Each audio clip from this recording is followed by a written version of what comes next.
가늘고 긴 나가사키만의 바다 중심에 두둥실 떠있는 조그만 하나의 섬, 데지마. 이곳은 일본 내의 외국이나 다름없었다. 쇄국이 풀린 19세기 후반부터는 영국, 포르투갈, 러시아 등 다른 외국인 거류지가 데지마의 남쪽 지역에 자리 잡게 된다. 또한 나가사키 언덕 위에는 사초 동맹을 성공으로 이끈 사카모토 류마가 직접 1865년에 가메야마 사추라는 무역 상사 겸 사설 해군 양성소를 세워 근대 일본을 유도해 간다. 가메야마 사추는 뒤에 미츠비시 그룹의 전신이 된다.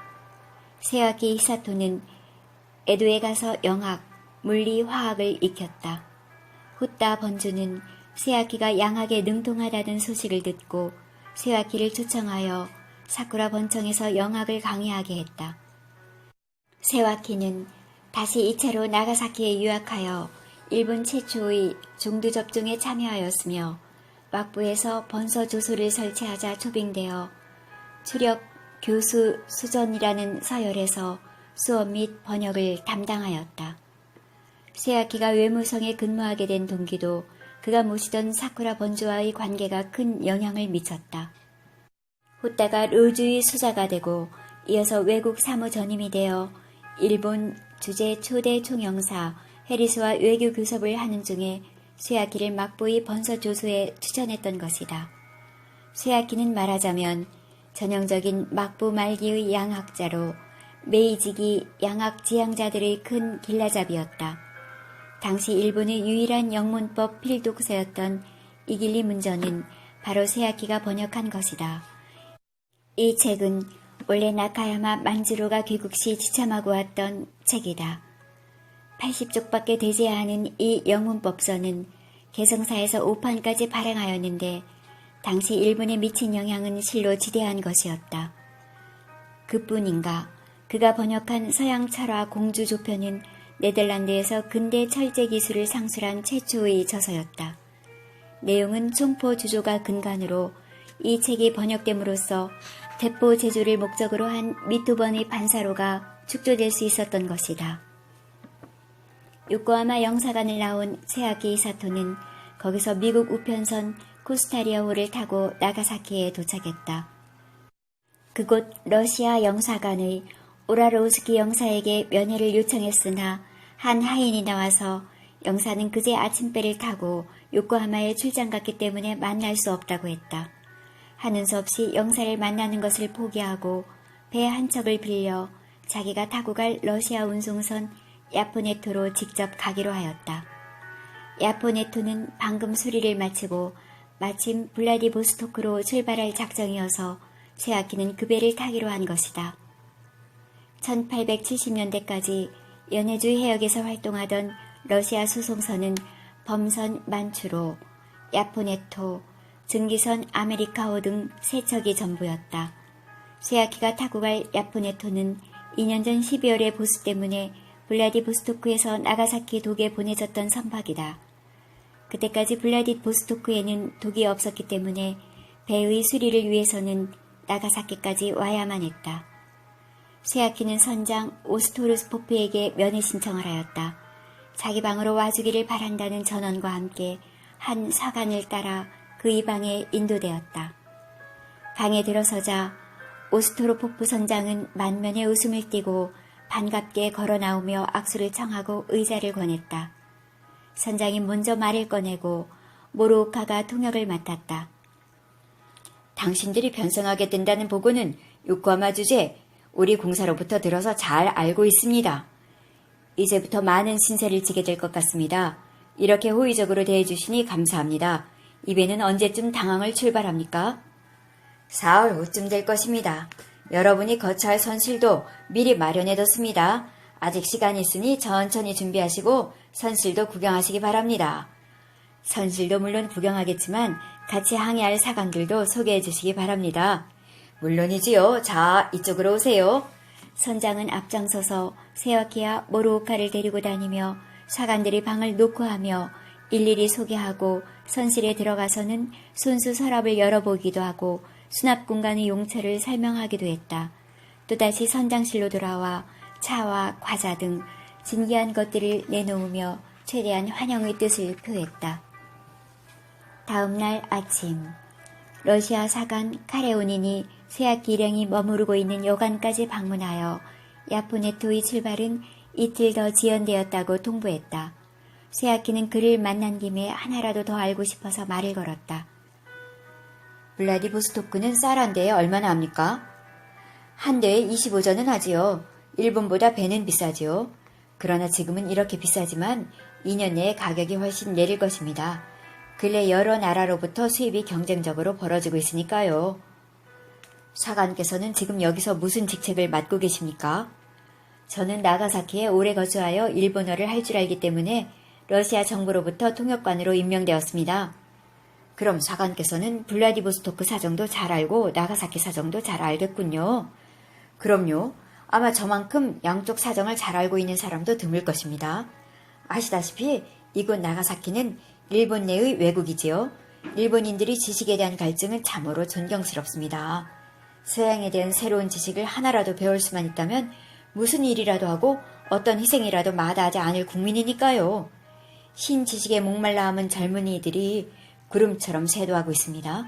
저는 일본어를 할 줄 알기 때문에 몇 마디만 대꾸해주면 일시에 젊은이들이 수십 명씩 에워싸고 온갖 질문을 다 합니다. 네덜란드인, 독일인 등도 하루에도 수십 번씩 저와 같은 경험을 하지요. 우리는 일본이 서구 열강과 어깨를 나란히 할 수 있을 거라고 확신합니다. 나가사키 사정은 저도 알고 있지요. 저도 이곳에서 난학을 익힌 사람이니까요. 블라디보스토크는 어떻습니까? 블라디보스토크는 연해주에서 가장 큰 중심 도시가 될 것입니다. 연해주는 아시다시피 천국 땅을 러시아가 빼앗은 것이죠. 하지만 실은 그곳은 천국 땅도 아니고 원래는 조선 땅입니다. 지금도 조선인이 가장 많이 살고 있고 거의 모든 지명이 조선명으로 되어 있으니까요. 못난 나라는 자기 땅도 지키지 못하고 남에게 다 빼앗기고 맙니다. 부모를 잘못 만난 자식처럼 못난 정보의 백성들은 참 안 됐어요. 하하하. 카레오니는 시키지도 않는 말까지 장황설을 늘어놓았다. 출발한다는 날 아침이 되어도 배가 떠난다는 소식은 없더니 모로오카의 지인인 노인이 달려와서 소식을 전했다. 지금 야포네토에 깃발이 오르고 굴뚝에 검은 연기가 피어오른다고 했다. 세아키와 모로오카 그리고 그 배를 이용할 다른 일본인들은 모든 짐을 챙겨 선착장에 모였다. 그들은 작은 배를 빌려 타고 야포네토에 승선하였다. 사관들은 무척 기분이 좋아 보였다. 이 배는 오늘로 꼭 16개월 만의 출항이었다. 출범의 축배로 보드카를 한 잔씩 들면서 모두 취기가 돌았다. 쇠야키 일행과 배웅객으로 따라온 나가사키 상인 대여섯 명에게도 보드카를 돌렸다. 잠시 후 우로오카와 함께 오스토로 폭포 선장실로 찾아가자 그가 말한다. 배가 비좁아서 모든 것이 불편할 텐데 무엇이나 사양하지 말고 사관에게 부탁하고 보위를 시키십시오.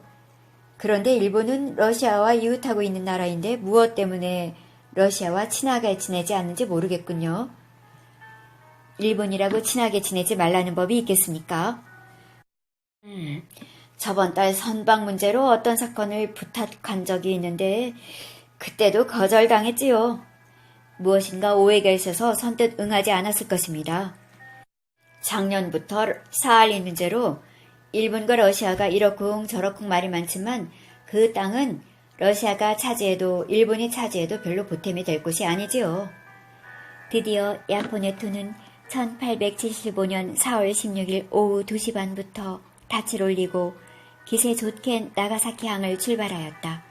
서쪽을 향하여 고토 앞바다까지 와서 뱃머리를 우회전하여 정북으로 2부 5리 정도 돌렸다. 서해의 석양이 하늘에 붉은 용단을 찬란히 깔고 있었다. 독도를 바라보며 1. 다음 날 아침 세수물을 부탁했더니 생김새가 중국인 같은 보이가 나왔다. 세아키가 어느 나라 사람이냐고 물으니 조선인이라고 대답했다. 너는 나이가 몇이나 되고 어떤 연유로 이 배에서 일하게 되었느냐? 저는 15살입니다. 5, 6년 전에 조선에 흉년이 들어서 아버님이 저를 데리고 블라디보스토크에 건너오셨습니다. 아버님은 다른 조선인 아저씨들처럼 변두리에서 농사를 짓고 계시고 저는 부두에 나왔다가 한 러시아인의 귀여움을 받게 되어 야프네토의 보이가 되었습니다. 이 배에는 너 위에 또 조선인이 있느냐? 저 말고 조선인 공인 아저씨 한 분이 더 계십니다. 또 일본인 같은 남자 2명과 부인 1명이 보여서 모르니 부인이 대답했다. 저는 나가사키가 고향인데 지바현에서 장사를 하는 요시다 리아지란 사람의 처입니다. 요시다 리아지는 현재 블라디보스토크에서 무역을 하고 있습니다. 일본 물품을 블라디보스토크에 팔고 블라디보스토크 물품을 일본에 팔고 있는데 이익이 괜찮습니다. 오늘은 남편이 미리서 알선해 놓은 벽돌을 싣고 가는 중입니다. 저는 이 부인을 수행하는 야마모토 도요키치란 사람입니다. 저는 사가의 사족으로 나카즈마 야사부로란 사람입니다. 이 배의 기관수 마카로프를 개인적으로 알게 되어 러시아어를 배우러 블라디보스토크에 가는 중입니다. 블라디보스토크에서 양학도 공부하고 가능하면 구라파까지 다녀올 작정입니다. 배에는 벽돌이 잔뜩 실려 있었다. 세아키는 전에 요코하마 일본어 통역 마렌다의 말이 떠올랐다. 블라디보스토크에는 물가가 아주 비싸서 벽돌이 가격만 하더라도 일본이 4~5배는 되지요. 그것을 싣고 가서 3배로만 팔아도 일본인은 큰 이익을 보고 러시아인도 염가로 사는 폭이 됩니다. 일거양득이 아닌가요? 당신의 이번 여행은 양국에 이익을 줄 기반을 닦으러가는 대임을 맡고 있으니 국가를 위해 경험도 쌓고 양국의 의의도 다질 겸 벽돌 교역을 한번 시도해보면 어떻습니까? 당시엔 말의 속내를 잘 몰랐으나 야포네토의 벽돌과 요시다의 처의 말을 듣고 보니 실감이 났다. 최근 블라디보스토크 곳곳에선 건축공사가 한창이 아닌가. 조금만 머리를 써서 양쪽의 물산을 파악한다면 벽돌 위에에도 장사할 것은 얼마든지 있겠구나 싶었다. 오후 3시쯤이 되자 1등 사관 스레린코프가 세아키를 부르더니 지도를 가리키며 말했다. 지금 바로 일본의 속도 대마도의 남쪽에 배가 와 있고 1시간 후면 대마도의 동남쪽에 이를 것이라고 말했다. 잠시 후 사관의 말처럼 좌측에 대마도가 나타났다. 대마도는 일본과는 멀리 떨어져 있지만 조선과는 아주 가까운 거리여서 날씨가 맑을 때는 육안으로도 조선을 볼 수 있었다. 만약 대마도가 조선 땅이라면 저녁거리를 사러 부산의 시장에 다녀올 수 있었다. 세아키는 잠시 생각에 잠겼다. 저렇게 가까운 섬을 조선은 왜 차지하지 않았던 것일까? 대마도의 바다를 바라보다 추위에 떨며 선실로 돌아갔다. 오후 6시가 지나서 갑판에 나오니 새하얀 밝은 달이 드높이 중천에 걸려 있었다. 도도한 파도의 물결이 달빛을 받아 휘황찬란한 은촉을 밝혀놓은 것 같았다. 18일은 아침부터 하늘이 청량한 데다가 바람도 없고 파도도 잔잔했다. 증기만 끊임없이 하늘로 뿜어오르고 뱃머리는 전처럼 정북에서 약간 동으로 이부우리쯤 방향을 돌리고 있다. 한 줄기 검은 연기만이 먼 뱃길의 긴 꼬리를 물고 있다. 배는 한 마리 새처럼 화살처럼 말리 장파를 일순에 지나치려는 듯 미끄러져 갔다. 오후 1시부터 서남풍이 서서히 불기 시작하자 배는 증기를 끄고 흰 돛을 올려 2시간 정도 달렸다. 3시경에는 갑자기 바람이 약해지더니 돛이 불룩 나은 배가 밑으로 처진다. 배에서는 다시 증기를 피우려고 급히 연탄을 퍼넣는다. 밤이 되자 점점 연탄이 타오르기 시작하는지 검은 연기가 뭉게구름처럼 피어올랐다. 다음 날 오후 5시가 지나서 다시 갑판에 올라 사방을 바라보고 있노라니 좌측에 상당히 큰 섬이 하나가 나타났다. 세아키는 러시아 사관에게 물었다. 이 섬의 이름이 무엇이고 어느 나라 땅입니까? 마스시마라고 하는 곳인데 일본이 속도라고도 하고 조선이 속도라고도 하는 말을 들었습니다. 이 편벽한 곳에 불란서인도 우연히 들른 적이 있는데 그도 일본이 속도인지 조선이 속도인지 잘 모른다고 했습니다. 이 섬이 바로 마스시마입니까? 그렇다면 그 옆 어디에 더 큰 섬 다케시마가 있을 것입니다. 나는 황구구 예무성을 출발하면서 처음으로 그에 관한 문서를 읽어보았습니다. 세아키는 쌍안경을 꺼내 조망하여 보았으나 황혼역인데다가 앞이 묘연하였지만 형태만은 가늠할 수 있었다. 러시아 사관은 마침 일을 마치고 돌아가는 한 인부를 가리키며 조선인이라고 말했다. 세아키는 그를 불러세웠다. 어이, 저 섬이 마스시마라고 한다는데 맞는가? 그런 이름은 들어본 적이 없습니다. 저 섬은 조선의 독도입니다. 그 안쪽에 울릉도가 있습니다. 뭐? 덕후도? 오르먹? 그런 이상한 이름을 조선인들은 다 알고 있는가? 조선인은 알만한 사람은 다 알고 있지요. 저 섬에 인가가 있는가? 독도에는 사람이 살지 않고 큰 섬 울릉도에는 사람이 살고 있다고 들었습니다. 저 섬이 어느 나라 땅이라고 생각하는가? 조선 땅이지요. 그때까지 일본은 울릉도를 다케시마, 독도를 마스시마라고 불렀다. 시간이 지나면서 다시 울릉도를 마스시마로, 독도를 다케시마라고 불렀던 것이다. 조선인 인부가 말한 것은 조선의 상식에 따른 것이었다. 세어키가 조선인 인부의 말을 듣고도 심히 힐책하지 않은 것은 그 역시 독도에 대해 읽은 바가 있었기 때문이었다. 일본이 울릉도와 독도에 대하여 야심을 품게 된 것은 메이지 유신 다음의 무렵이었다. 일본 외무성에서는 세 사람의 조사단을 파견하여 조선의 내부 사정을 은밀히 정탐했다. 조사단이 조사를 끝내고 조선국 교제심할 내탐서라는 것을 제출했는데 그 내용을 보면 송도는 죽도의 속도라고 표기되어 있었고 조선의 영토로 명기하고 있었던 것이다. 그 때문에 두 섬이 조선의 영토임은 세아키 자신도 잘 알고 있었다. 러시아 사관의 말에 잠자코 있었던 것은 그런 이유가 있었다. 세아키는 조선인 인부에게 관심이 가는지 질문을 이어갔다. 당신은 언제 러시아에 온 사람이고 어떤 연유로 이 배에서 일을 하고 있습니까? 나는 두만강변에 사는 농민인데 농사는 별 볼 일이 없고 고기잡이가 주업이나 다름없었지요. 덕분에 어선을 만들어 보았기 때문에 블라디보스토크에서 목공 노릇을 하다가 이 배의 공인이 되었지요. 두만강에서 고기를 잡으면 강의 중간이 천국과 국경일 텐데 괜찮았습니까? 강에는 국경이 없습니다. 흐르는 강에서는 아무데나 다니며 고기를 잡을 수 있지요. 단 천국 강동을 오르지만 않으면 됩니다.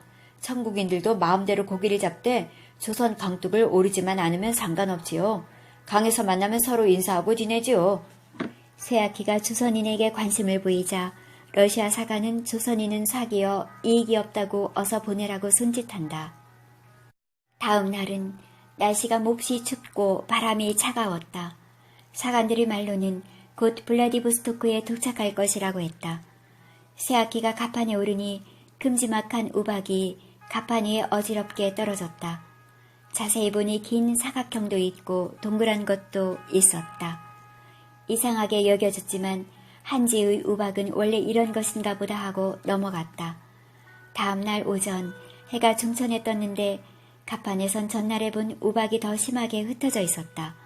세아키가 사관에게 물었다.